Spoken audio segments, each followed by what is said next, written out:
Good morning, everybody, and welcome to another Mortgage Coach Friday Mastermind. We are doing the 244th Mastermind, and we have a very special guest. I don't know exactly how many, but let's just say who helped with the first 100, couple years of this. And I would say that if it wasn't for Jen, I mean, clearly Todd Bookspan, who helped me found this, and we've been doing it for almost 5 years now. He was the glue, but Jen Du Plessis and Michelle Town were just regulars for that first year. So we have Jen back as our special guest today. What's up, Jen? Hey, everybody. Good. I'm doing well. I'm actually on vacation, so I'm in a hotel room. That's what we do, right? That's what we do. I'm in vacation with my family and just enjoying it. And they're all waiting for me. They're all waiting for me to finish this up so we can go play on the sand dunes. All right. Where are you at, by the way? We're on the Michigan. We're on the west side of Michigan. We were up in Mackinac Island. We've been with my family. We just wanted to do a sort of a driving one with the 9 of us, all the grandkids. And so it's just been great. This is the tail end of it, and we're ready to go home. And then I'm off to Vegas on Sunday morning to speak at an event. So, well, I am looking forward to catching up, and I am super pumped to hear what is smart scaling from you. I know for anyone who doesn't know who Jen is, she's run big teams, has been over $100 million a year producer. She's a coach. She's a mentor. She's an author. She had, I think it's the first podcast in the mortgage business, certainly the first one I listened to or I was interviewed by, a really good podcast you guys got to check out. And then helping me as the co-host today, we have Deborah Bird. We might have a mortgage coach black belt come by and share what she's up to, Tammy. So Deborah, welcome. Good morning. Good morning. Thanks for coming and helping me co-host this and taking over for Don. Absolutely. I got my pen and paper ready, and I can't wait to hear what all we're going to learn today. Yeah. So do me a favor. You're going to take Todd's spot. So bring you back for coaching takeaways. How do we take action on some of the things we learned? Before we get into that, guys, I do want to remind everybody we are doing this TCA a day and this CMA a day challenge, and it's going like gangbusters. So I want to remind you guys of a few things I'm going to show on my screen. So far, the best success story we have is Jeremy Forcier. He bought 200 of these wall posters. I think 52 of them were for his loan officers, and the other 150-ish were for his realtors. I think the thing I want to focus on today is going and having that CMA a day conversation with real estate agents. We've had a number of success stories where agents that are having a CMA a day conversation with their past customer database, they're getting listings. So far, the biggest success story I've heard is, I think it was 8 or 9 listings in a single month as a result of doing the CMA a day conversation. We've got a couple scripts. So from the hour interview of last week's Friday Mastermind, I would listen to the whole hour. It was pure gold, but we edited 7 minutes of it, which is Jeremy's actual 2-minute script. And then Deb gave some social media tips and some scripting. And then we published on Monday of this week a LinkedIn article. Guys, this is a 3-minute read. It's got links to everything you need, the script, how to get the posters. Deborah, anything you want to add to this before we get into the big interview at hand? No, other than, just take action and commit to doing it every day while also leveraging the activity. So when they listen to the call, they'll hear how Jeremy, his next challenge was to go after the team leads and the broker owners and, challenge big groups to participate with him on this journey. And I thought that is part of the 7 minutes. You actually brought that up. Mm-hmm. And you brought it in kind of the context that, hey, if you lead realtors right now, and we know there's a inventory crisis going on, and we also know it's kind of slowing down, you want your realtors to get out there and have a CMA a day conversation. So it was just a great strategy to bring to real estate leaders and tell them that, hey, you tell them a story, explain the formula and strategy, and be the lender that helps drive this. So listen to that interview. That I would add to that is that post from the Modern Real Estate Summit Facebook page. So people, if y'all aren't following that, make sure you follow it on Instagram and Facebook. But there was a post made of the 3 largest demographics moving right now. So take that piece as part of your value add with implementing the CMA a day for your agents, that if we know the largest demographics are either downsizing, trading up, or if it's the super seniors that are moving, how are you going to position yourself and have a compelling offer that solves their problems of those demographics? Love it. So guys, this is a mastermind. If you have questions, you have comments, put them down below. We may have a loan officer stopping by at some point just to share 5 minutes of scripting that they're using, tell a success story. But let's bring on the superstar of the day.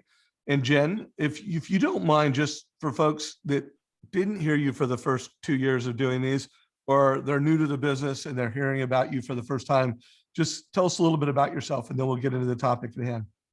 Sure. Well, thank you again. Thank you so much for having me on here today. You know, Dave was just on my podcast last week, and actually, I don't think we're released yet. We'll be released here in a couple of weeks, but and we thought, gosh, you know, we probably should do a little swap here and spend some time catching up. It's been a while, and you know, all that good stuff. But yeah, so no, I was in the lending business. I still consider myself in the lending business because my husband's a lender, my daughter's a lender. They work together. They're on a team now. But I originated for 17 of the 38 years that I was in the business. And in those 17 years, I funded over $1 billion in loans, 100 million a year for, I think, 7 or 8 of the years, and the top 200, the top 1%, obviously.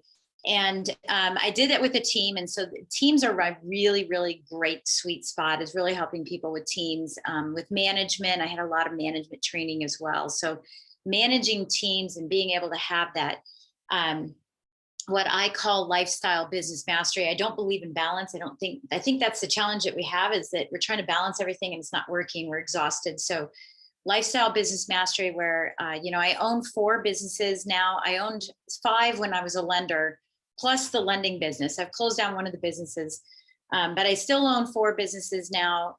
They're all thriving, but you can't do that if you're trying to do all this balancing. You have to be, you know, all in and then all out in everything that you do. And that's what I did with lending. And so what I'm going to talk about today is how you can do that, because, you know, X years down the road, when all of you get X years down the road like me, you're going to be saying, okay, so what's next? I mean, can I keep this pace up? Can I continue to do this? And it's not that I don't love lending. I'm constantly talking about it with my husband every day and with my clients that I'm coaching. But I had this draw that said I needed to share with people how to do this in a way that you had, you know, an exit strategy at some point in time. But really, it's about building a business, not just doing deals and doing transactions. And that's what we're going to talk about today.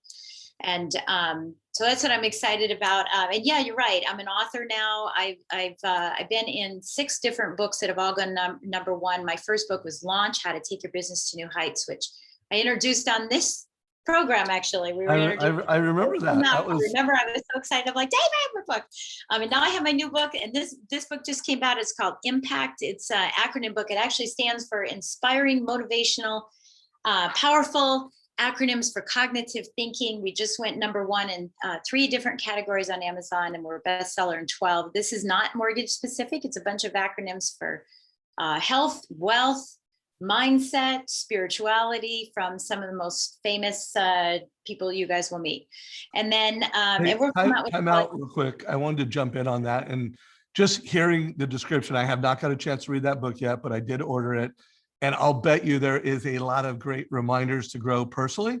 And I'll bet you there's a lot of great content that you could use to create social media posts. And I am sure Deborah's like, oh, ammo for social media content. What's that? It's a half a year of content. Yeah, because it's, you know, 31 authors all having their acronyms. Some of them are fun.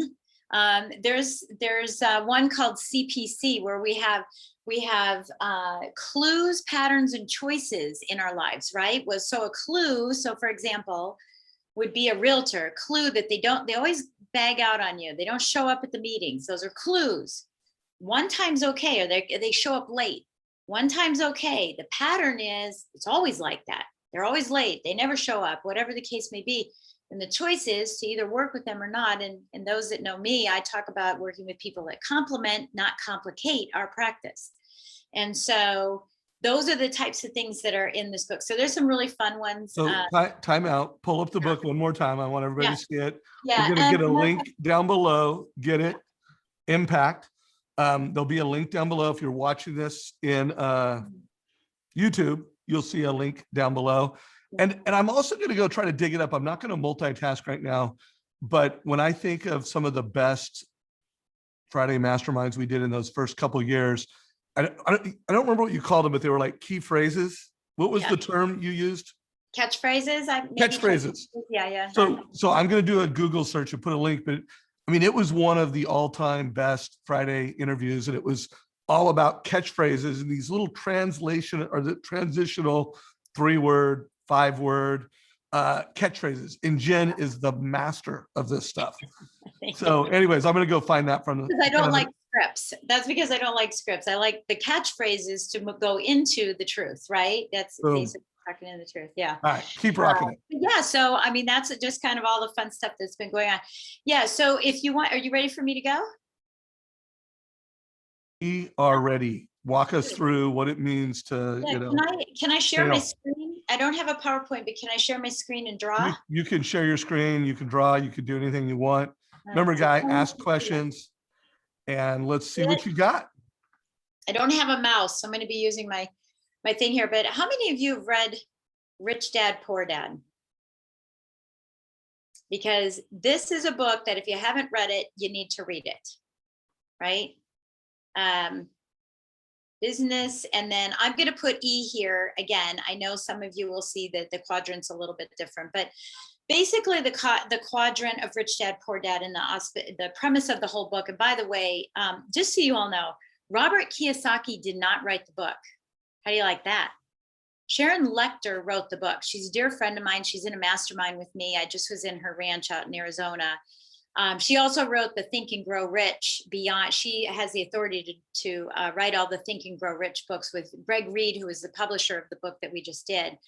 And he was in the book as well. And she does Think and Grow Rich for Women. So for the ladies out there, if you've read that, that's Sharon Lechter.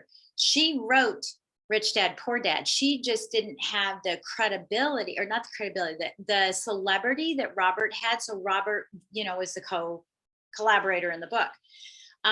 She actually, her history was she was a financial planner.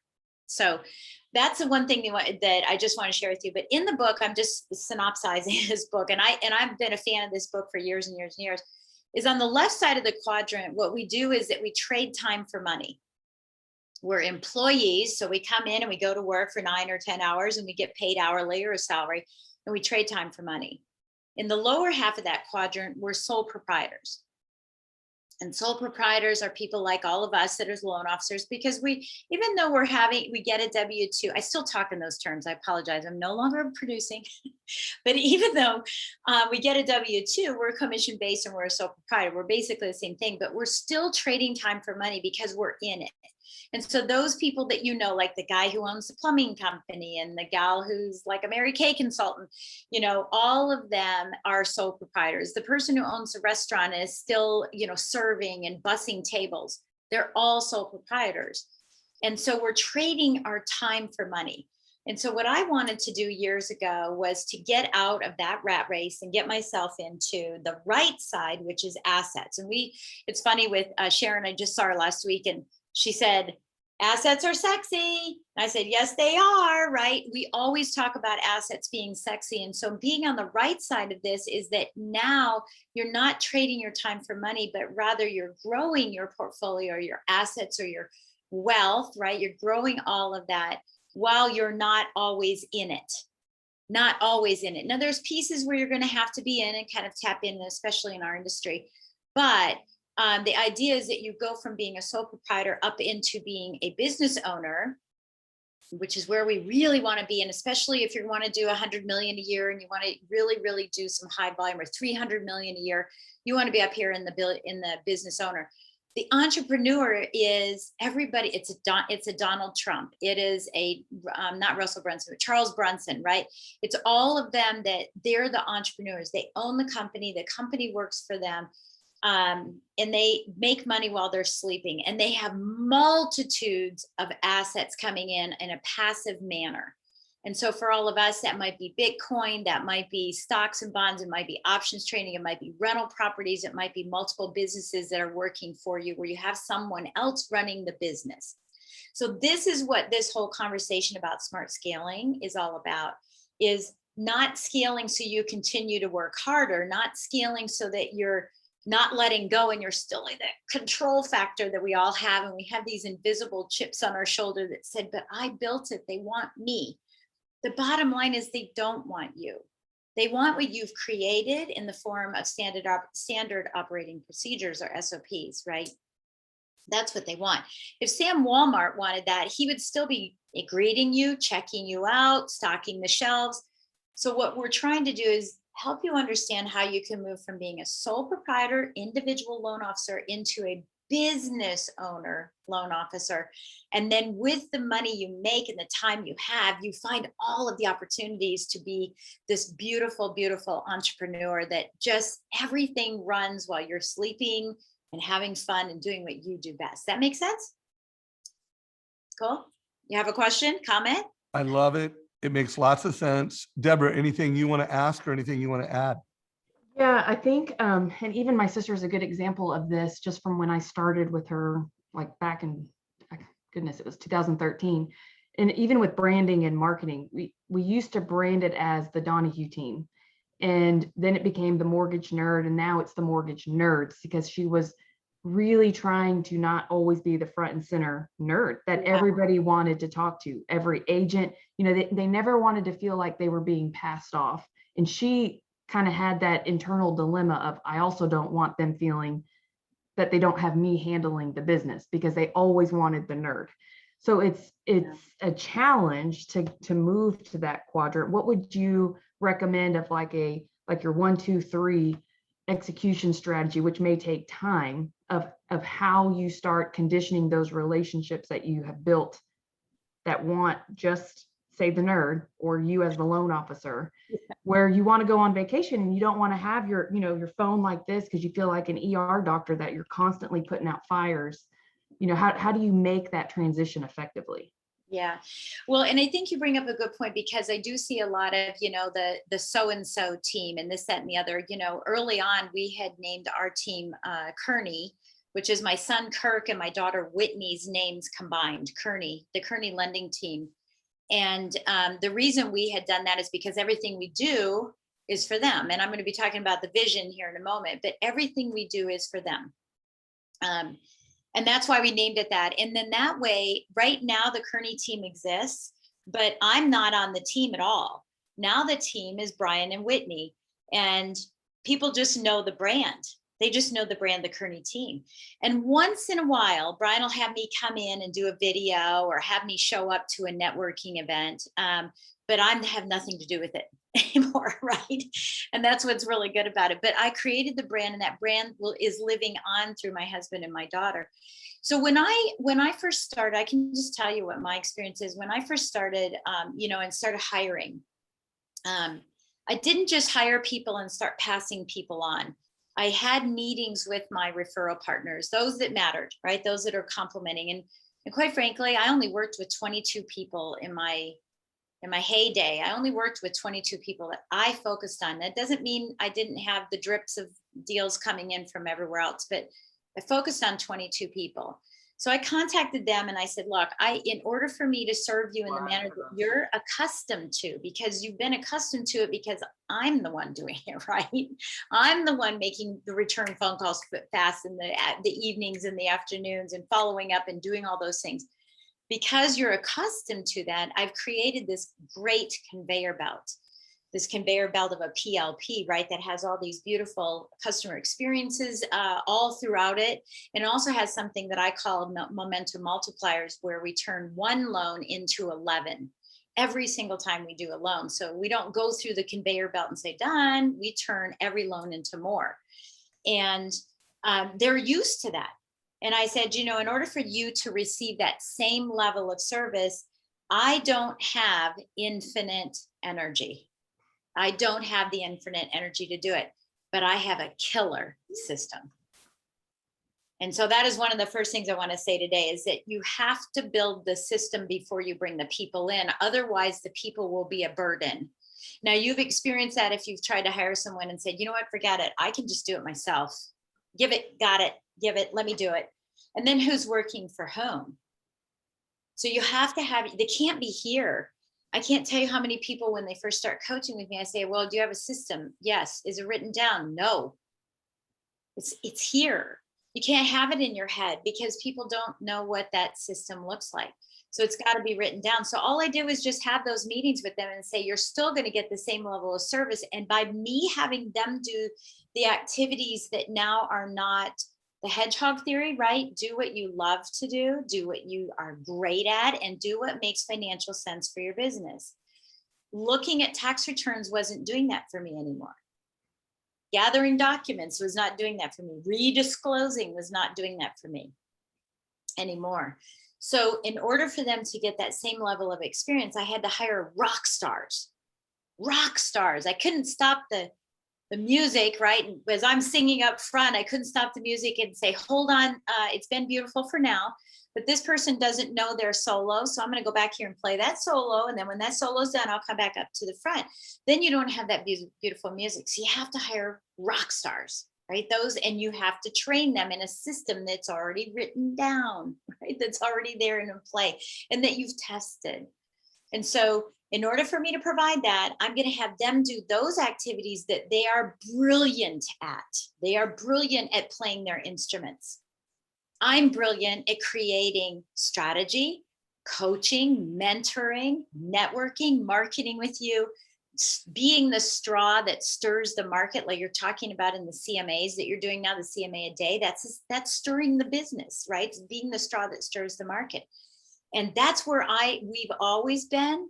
I just can't do that backside and still provide you the value you've been looking for and expecting for all these years. So I want to jump in because I think this is interesting, and I want to, for about, I don't know, 8 minutes, riff on this, because having you, Jen, on the team, I mean, guys, she is a master at systems and she is a master at strategy.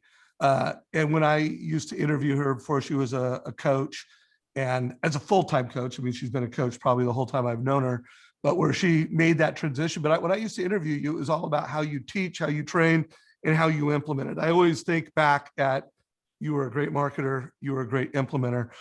We've been joined on stage by Tammy Kranich, who I just recently interviewed. And the title of that interview is Going to the Next Level, because Tammy is in that process of scaling her business. Now, Denise, who you heard about a minute ago, I mean, she did what, like 190 million last year, Denise did.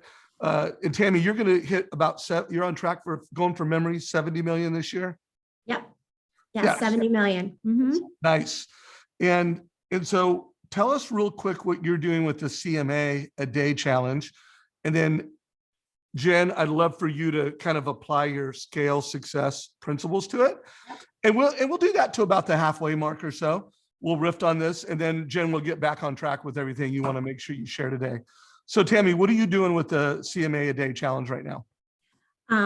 So first of all, Jen, I have been listening to your podcast probably for a good 2, 3, maybe 4 years. I remember like driving to work so many times listening, and your rich to grow niche, our niche to grow rich has always been in my head. And I love that. And I've actually done renovation loans because of those podcasts. So thank you for that. Yeah, of course. Thank you. So I listened to Jeremy's call a couple of weeks ago, and then Deborah, I've been listening to you and on Clubhouse and everything. I don't have a team of loan officers. I'm just me with my administrative assistants who are awesome rock stars. And I was like, how can I use this to my advantage? So a couple weeks ago, actually Googled $11 million CMA a day. And I found that realtor who actually did it. It was his baby. I got the whole backstory on how he did it. So I just started with, okay, well, let me try to rally up my realtors, because business is slowing down. I feel it. They must be feeling it. So I was like, let me talk to him. How did he do this? Then he actually agreed to let me interview him. So I'm going to interview him starting on Monday. And he explained how he did it, the numbers he did it. And I started with just my handful of agents that I work with. Then I have a great relationship with a Keller Williams office, and one of their MAPS coach did a presentation with them recently. He and I did a presentation, and then he followed up. So I followed up with him and I said, hey, would you be interested in doing this? He said, not only would I be interested in doing it, but I'm going to get my team of 20 involved as well. So he pulled in his team, spread it to Gary Keller's top 100. And then they found 2 more speakers from there. And then there's some other Keller Williams group that's going on that brought in, let me post it in their big Facebook group that's probably got about 20,000 followers. So he let me post it in there, and I've gotten people from there. So it started out as maybe 20 people to now, last I looked, I had 100 people last night who are participating in the CMA a day challenge. And we're going to do it for 13 weeks. I mean, Mike drop. And again, I knew what you're doing was pretty cool because you've posted on Facebook, hey, I'm doing this, I'm doing that. I'm like, we got to get you on stage. But you surpassed my expectations. What do you think of that, Deb? I surpassed my own expectations. Deb, what are your thoughts on that?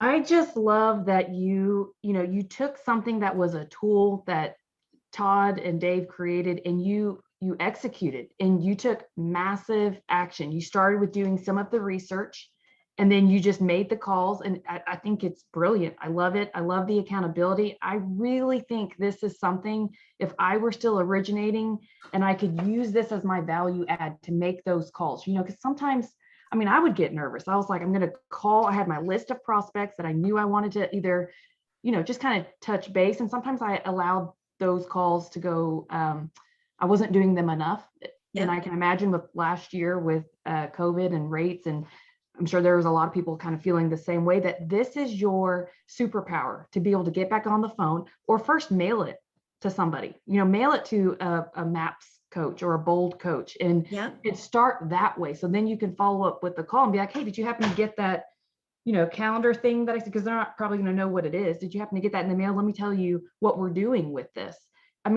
It's like $5. It's so cheap, but it's nothing. Yeah.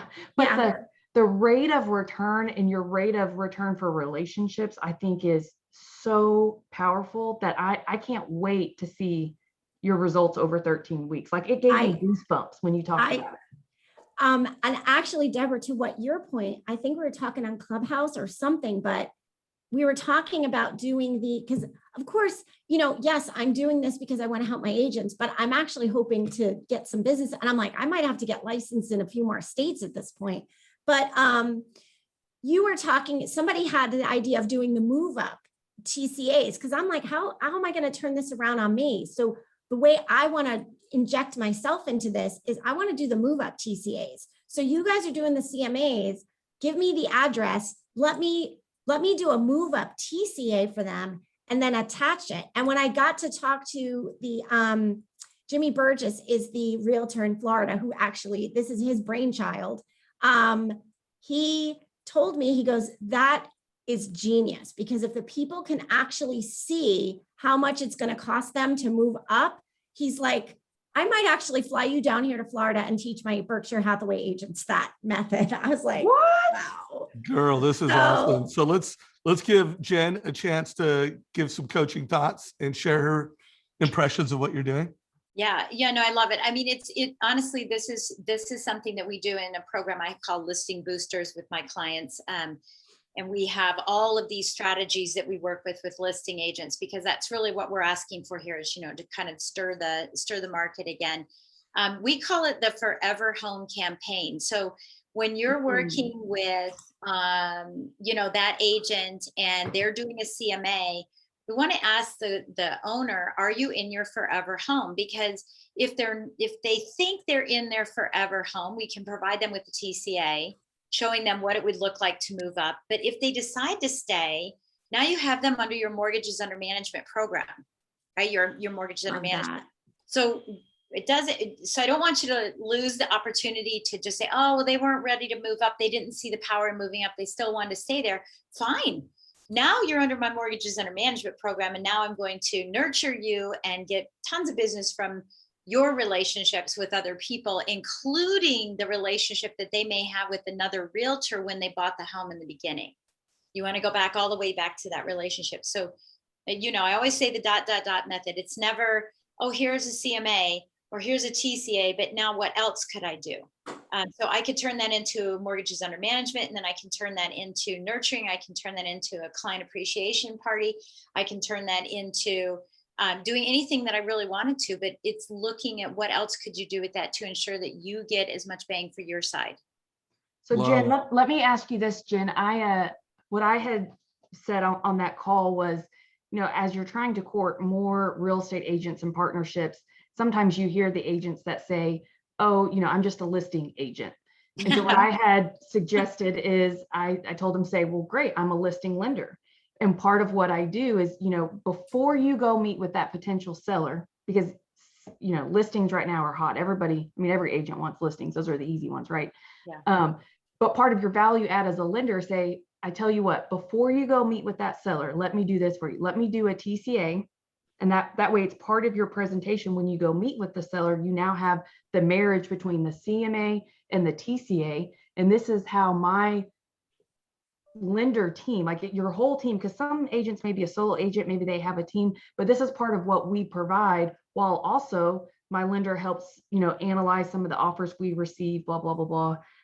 But that was the value add that I had told Tammy on that call was, make this for those listing agents of how you're also a listing lender to help provide even more value when you are trying to seal that deal. So what are your thoughts on that? Yeah, no, I totally get that. I think real estate agents, and I used to coach them at Long and Foster. Real estate agents go to school and they'll learn, a couple things. Tell the lender when they approach you that you're a listing agent. Tell them that you already have a lender, and tell them that you already have a lender in your office. And most loan officers will put their tail between their legs and waddle off.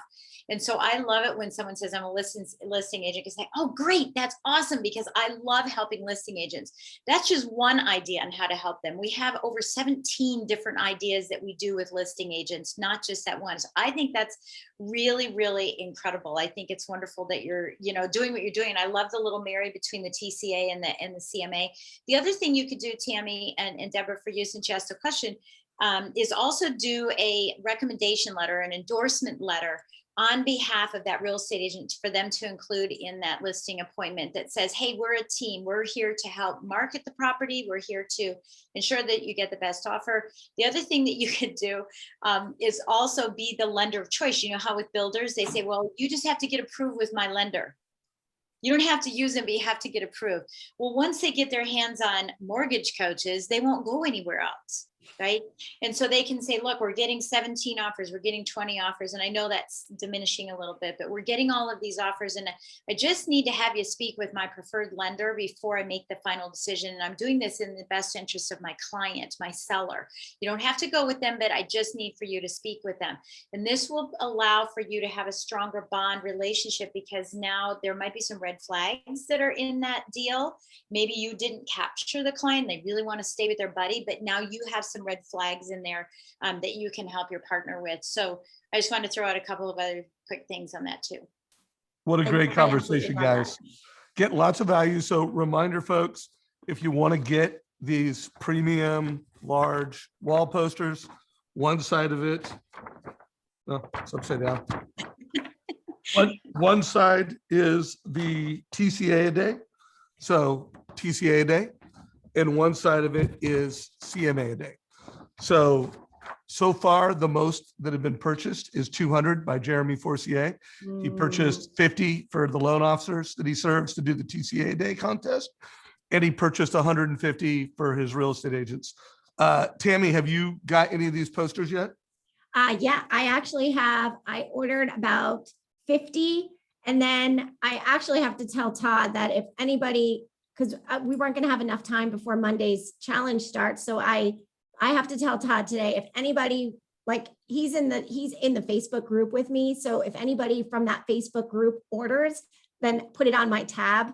And then I'll pick it up for them because I ordered 50 and they're actually going out in FedEx today. So I'm mailing them out, and I probably got about 10 extra. So if anybody wants any that are in my group, I'll mail them out to them. But I'm going to tell Todd today, if anybody orders, I'll pick up the tab for them. Love it. Well, we've had a lot of 20 packs purchased, a lot of 50. We've only had 200. I heard from a lender recently that they're going to buy 250 this week. I don't know. But guys, we think there is a lot of value in having this conversation with real estate agents. And for all you branch managers and regional leaders, we think there's a lot of value in you getting your loan officers to do a TCA day. So Tammy, you are welcome to stay on the rest of this call and kind of be a co-host. We're giving Jen the opportunity to share what smart scaling is all about. So please, control your mute, but feel free to stay on, and let's get back into smart scaling. Yeah, Jen? before we do, Maggie has her hand up. She has a question. Do you want to drive that, Dave? I did not see Maggie's question. Have her up on the top. She has her hand up. Oh, there's two hands up now. Francis. Okay, Maggie, you have been unmuted. Do you have a question, Maggie? Hello. Hey, Hi. Maggie. Hi, I'm Maggie. No, it wasn't really a question. I just love Robert Kiyosaki. I have all his books and watch his, YouTube channel. I did not know he didn't write the book. I think that's brilliant. And I guess I love the show, and every time I watch you guys, I've learned something new, not just mortgage. That's awesome, Maggie. Well, hey, it's awesome to have you. I'm going to go ahead and take down your hand. If you do have a question, you can either raise it again or put it in chat, and we'll make sure it gets answered. Mm-hmm. Thank you. Thank you so much, Maggie. All right. And who else do we have? Do we have another one? Her hand back down. Yeah. Okay. So remember, guys, put questions in chat. And Jen just showed you. She's done hundreds of these. Actually, I found that awesome interview that she did, and it was 122nd Mastermind, and it was called phrases. 122nd? Yeah, it was the 122nd one. Oh, it's the actually, 122nd one. Oh, yeah. Yeah. So you were actually, pretty active on here for more than a year. Yeah. And I put a link to that down below. So check it out, guys. Great. Okay, so I'm bringing back up my whiteboard. I just want to use my whiteboard today. I hope you don't mind. I actually like it. I love it. Okay. So as I said before, so I'm going to draw these little characters. So bear with me just a second. Whoops, I can get them drawn in here.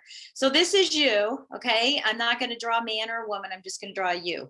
There's a you in here. And basically what happens is that when you're a single loan officer and you're getting business in, everything is attracted to you, right? You are the attractor. Everything you do, the marketing you do, the disclosures you do, everything you do is attracted to you. And everything is about you. And I get that because you built it, you're building it. And so everything that you have to do comes from you. And so this is where everyone starts off. And we think, okay, this is mine. These are all the roles that I play. I play all of these crazy roles, doing all of these jobs all day long. And everybody needs and wants me.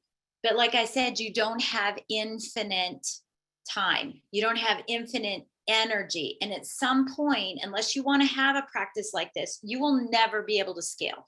You might scale like we did in COVID last year. You scaled a little bit, and it got real busy, and then you were really tired. And a lot of people are in this thing I call a funk right now. I've heard people say, and Dave, you and I were talking about that, right? Some people are in a funk and some people aren't. And this is typical of what happens in our industry. So I came up with an acronym. First, understand, right? The nature of why you feel that funk and the knowledge of how you're going to get out of it. That's what you want to be doing. If you're feeling that way, if you're feeling like, hey, I was busy and I had all these apps and I had all these, leads because all this business was coming to me. And now I'm feeling like I'm in a funk because there's just not anything going on. Just remember that part of that is because you're doing everything. So, and you don't have that infinite energy, and a body in motion stays in motion, right? So if you were in motion doing applications and leads and the phone was ringing, we just have to to switch your motion into doing some other things that draw in more business, at this time. So, but this is where you are as a typical loan officer. Everything is you don't have infinite energy. You're exhausted, you're tired. And then it becomes time to scale. So that was number one. Number two is when this comes about, right? Now it becomes a situation. Let me get back to my text. There we go. Now it comes, I think I'm back on my text. Oh, nope, no, hold on, bear with me. Usually I do pretty well on these suckers, Claire. Let me just undo. And there we go, format. Okay, so now what ends up happening is this becomes, okay, I'm just gonna come over here and draw. Bear with me, I'm gonna clear out the whole thing. All right, now we'll go back in. So now what ends up happening is that, are you guys seeing that it wants to draw? Yeah, it's trying to put in like some text boxes. Yeah, and I'm trying to know. take it back out. So let me take it out, undo. Good Lord. Okay, let's stop my share. Yeah, I was just gonna say sometimes, stop and then, That's the best way to and do then it. restart. Clear the board. Clear You it can all just away. erase the board. It wasn't Oh, it working didn't do right. it. Yeah, clear my drawings. Okay, here we go. Okay, so then the next thing that happens is the business is still coming in, right, from all these directions and everything. But what's happening here is that now you're managing. So let's say you've got a few people down here that are working for you. You've got an LOA and you've got maybe, some kind of relationship manager or something. And what ends up happening is that you are now managing the methodology that you have in here. So your method, your process, I can't write them all out, sorry. Your process, right? The method that you do things, your process, and your systems. So you're now managing these things. So now you're over here, right? But you have these goggles on constantly and you're managing the method, process, and systems. And so you're still not letting go. So now what's happened is you're still in that S quadrant. You're still trading time for money because you try to go out, but then you come back in and you manage everything, right? Because these people, and I like to call this that you are enabling, not empowering your team. You're enabling them because you're not willing to let that chip come off. You don't trust your methods. Maybe you say you do. You don't trust your methods. And so as a result, you have to babysit these people to make sure that they're doing the things that you want them to be doing because you're managing the method, process, and systems. Is that making sense? Making perfect sense. And Okay. I think this is extremely commonplace among mortgage teams. Absolutely. Yeah, absolutely. So now what ends up happening is that when we come back, oh, good Lord. Draw. Here we go. So when we come back in the second round, right? And so what ends up happening is you're managing the methodology. You can't really scale. Like you have moments of scaling and then you come back and then these people quit because they're enabled and not empowered. They don't really understand where they fit. They don't know what you need to do. You're yin and yang. 1 month you're this, next month you're that. You don't really share anything with them because all you're doing is coveting and asking them to work within that methodology.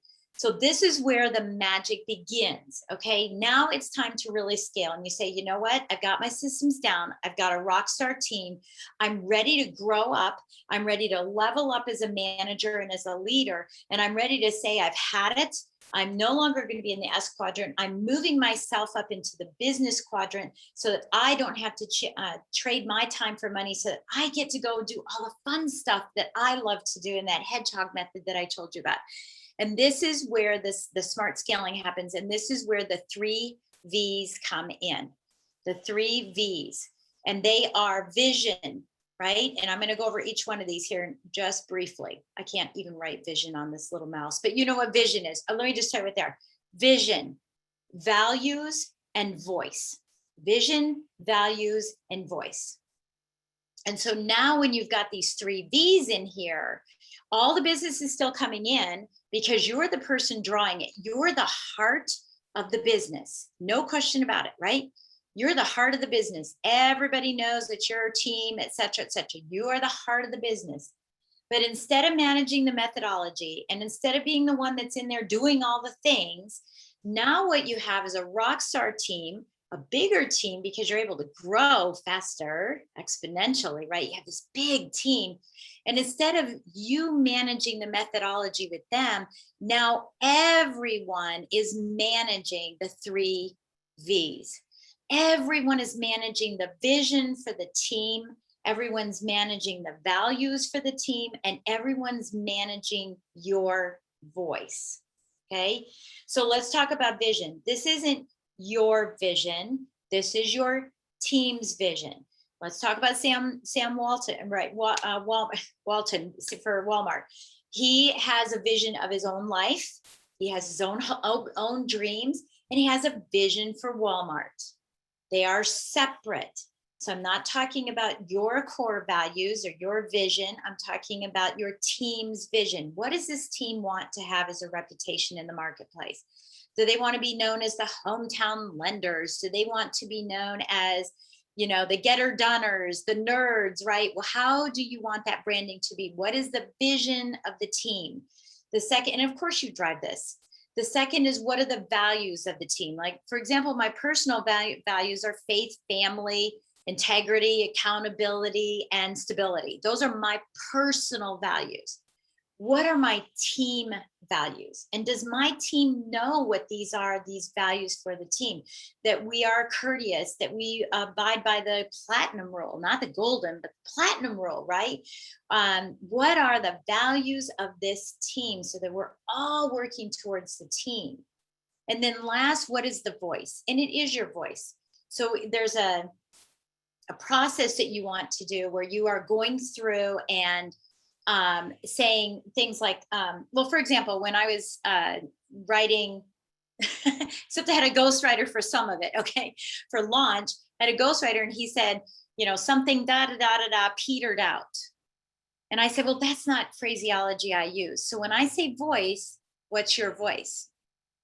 You'll hear me say a lot of things, I say compliment versus complicate, right? Are you a Tiffany's box or are you a brown paper bag? Are you nurturing or neglecting your database? So these are all phrases and words that I use that I want to make sure my team understands that this big entity that we are now creating has to continue to have that same model. So for example, when you go to Starbucks, no matter where you go, you're always going to get the same, hi, welcome to Starbucks. What can we get for you? Not, can we take your order? What can we get for you?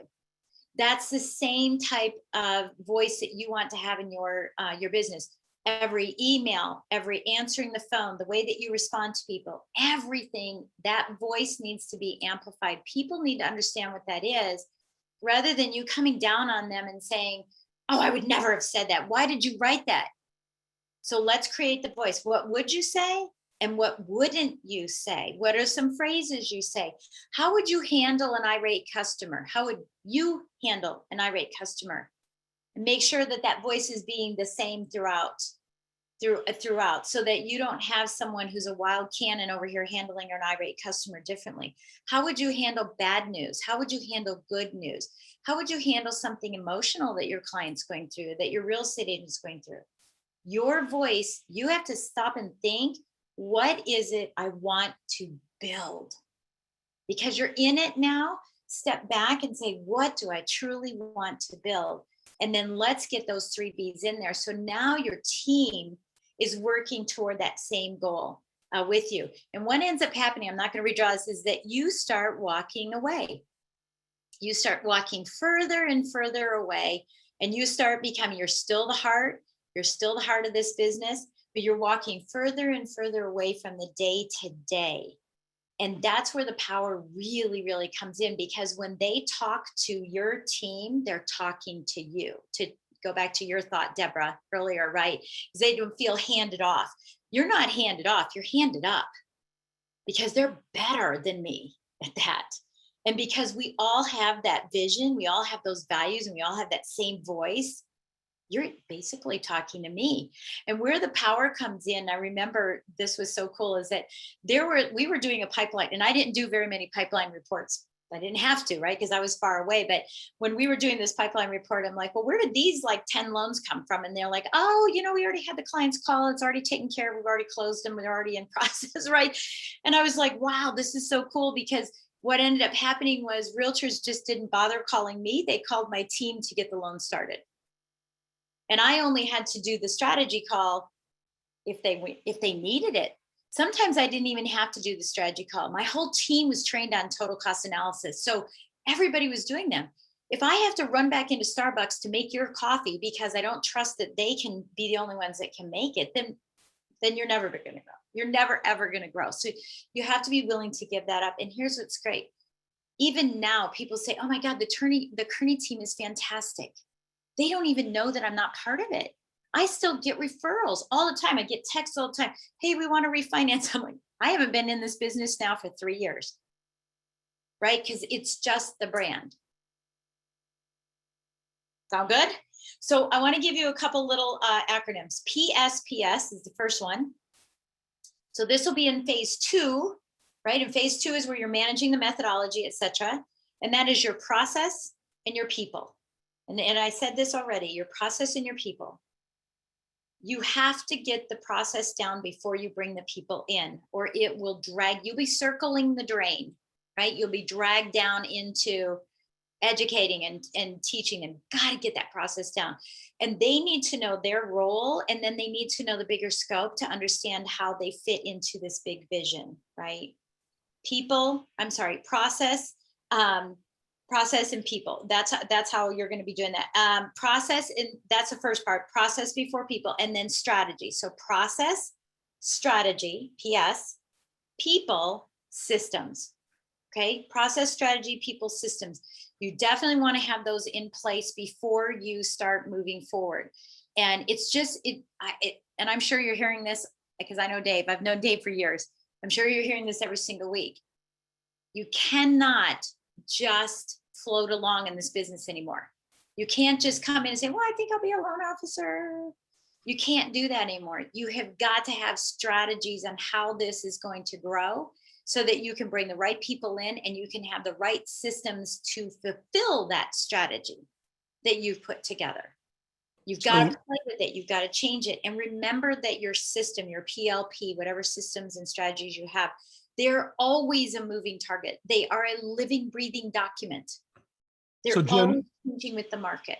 Jen, I want to do this because we've got 8 minutes. Yep, I have another question. I want to give Deborah and Tammany a chance to ask a quick hit question, but I also want to make sure people know how to get in touch with you, how to get value. I know you love doing retreats, and that's something you're very passionate about. It's really going deep with people. Yeah. I don't know if you have any retreats coming up. I know you do workshops. I think they know about the book, but just how can people connect? And if you are doing any other events coming up, what are they and how can people find out about them? Yeah, well, thank you. Thank you so much for asking. Yeah, so in Denver on September, I gave you those dates earlier, I can't remember what they're, September 17th through the 19th in Denver, we're doing a 3-day workshop called Cracking the Top Producer Code. I do them 3 or 4 times a year. So that's where this one is in September. And right now there's an early bird special on that. And I know the link's being put into the chat, but there's an early bird special on it just until Monday.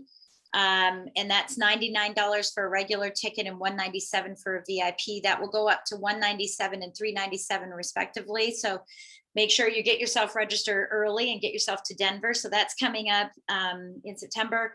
And then I'm doing a retreat right now. I'm going to be doing a retreat in October in the Outer Banks at Corolla, and we really only have 3 spots left. So if you have interest in that, I would just ask you, I'll put it in the chat before I leave, just email my assistant at admin@jenduplessis.com and she'll, or maybe someone could put that in there for me. We'll put it in for you. Yeah, admin@jenduplessis.com. Her name is Mel. And just say, Mel, I was listening to Jen today. I'm interested in coming to the retreat, but we only have like 3 spots left.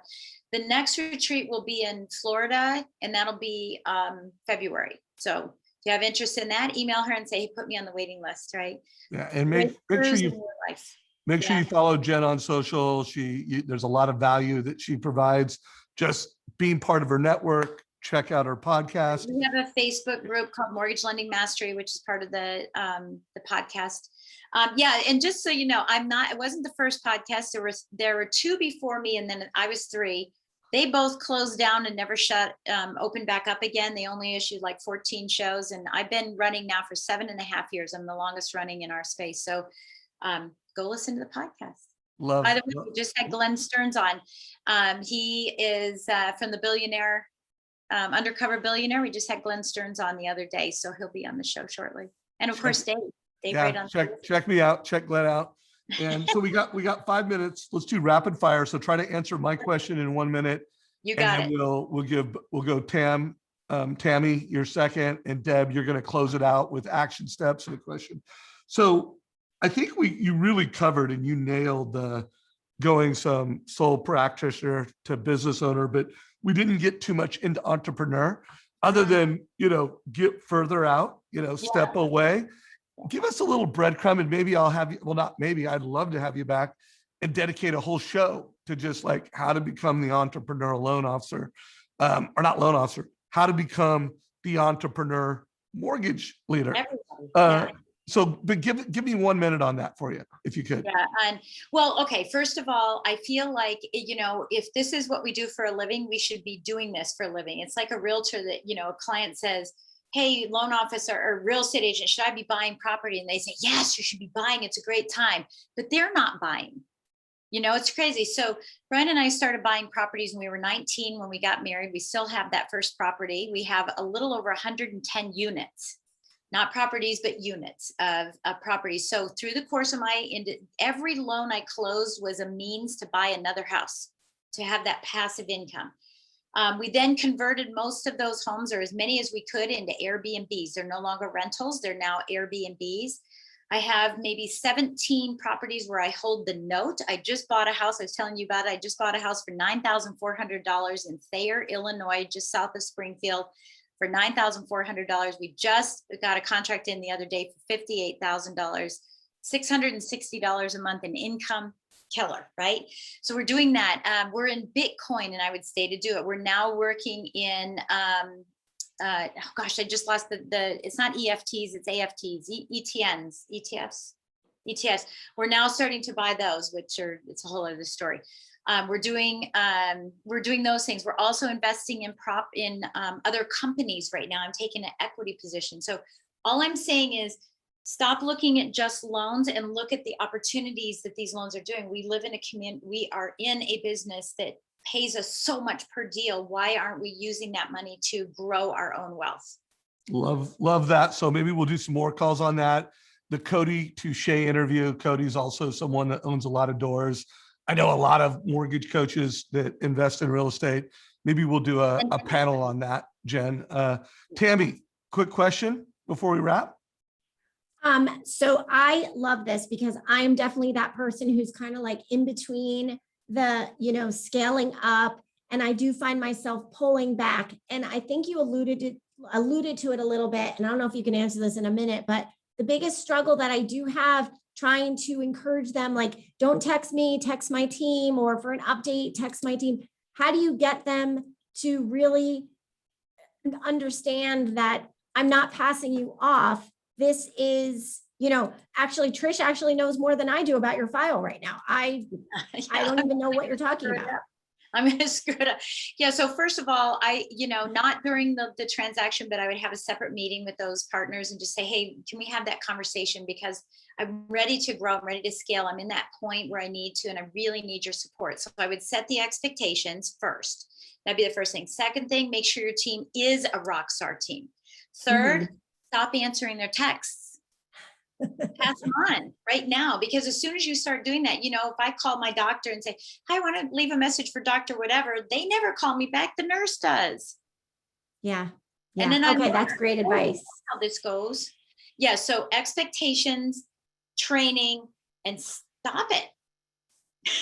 Boom. That was I get just as many text messages sometimes as I get emails. And I actually started doing that, where I've actually just included my assistant on the text messages so she can just take them from there. All right. Yeah, that was awesome. We're still watching them. So just forward them, get out of it. So Deb, we could go a couple minutes over, but do you have a quick question for Jen? And also I want you to be able to wrap it up with some coaching thoughts. So I wrote down the PSPS, and I think that's brilliant. In fact, I wish I could just take all of your little catchphrases, those nuggets. So wherever I can find those and get those, I could listen to you all day. But the thing that I wrote down, because you started off with process, strategy, people, systems. So I wrote this down, and I know it's backwards, but I think people often forget the first part is the clients, the Yeah. borrower experience, but we also have to focus on the process for our partners. Yes. And it's a very similar process, but where you hire people and your strategy and where they fit into that is important. So for an action item, since we start with process, nail down your client experience, and that's sometimes all we focus on, I think, as lenders, but then also nail down your partnership experience and how are you creating that Walt Disney experience and making those milestones magical and doing the unexpected within the process. And then when you have your strategy and you hire your people, I would say phase 2 would be, and tell me if you agree, making sure that your people know exactly where they fit with their role, what are their main 1 or 2, items that they're going to be measured on, and then how it contributes to the overall, vision of the team. Yes. And I did say that. Yeah, that's definitely important. I think there's another process that you also want to consider. It's called PIP. It's what we do. It's called a partner impression program. And it's all of the process and systems before you get the deal. So it's the front side of everything. So you're going to go and have don't have a one and done meeting. Give yourself a high five, leave and go, woo, look at me. That was a great meeting. We're going to do business. And then crickets. But have a partner impression program that leads up to a referral, not a lead, a referral, right? And what is that system looking like? So you've got these silos of that system, and then the process itself, and then the nurturing, and then maybe your credit challenge or your passive clients versus active, maybe your renovation loans versus financial planners, or maybe you're a CDLP, whatever those things are, to have those different processes all over the place. I love that you just said that, because I often tell clients with their social media strategies that oftentimes we just focus on lead generating, but lead generating, there's 2 components. It's creating new leads, but also nurturing your current clients. Those are the easiest ones to get more business from, because they already know, like, and trust you. So I love that you just brought that up. So guys, this call has been magic, and I want to honor Jen's time and let her get to those who matter most, her family. She's on vacation, guys. So this has been awesome. Tammy, please keep the success stories going. Share it in the group. I love what you're doing. Deborah, thank you so much for always being here. Guys, she is, top social media strategist in the industry. If you want to get help from her, support at plugandplaysm.com. And then, of course, guys, if you don't follow Jen Du Plessis, if you don't listen to at least one podcast, if you totally connect with her as an essence match, go to her workshops, go to her, what are they called? Retreat. The retreats. Go to the retreats. And Jen, we could go for hours. And I got the reminder from today that we cannot let too much time go by before we bring you back. So thank you so much. Thank you, everybody. I wish you have a great weekend. If you have any questions, you can always reach out to us at support@kineticsparkconsulting.com, and we will be happy to respond to your questions as well. And again, thank you so much, Dave, for letting me be here and letting me share, hopefully change someone's life. Thank you. Yeah. Cheers to everybody. Have a great weekend, everybody. This call is a wrap.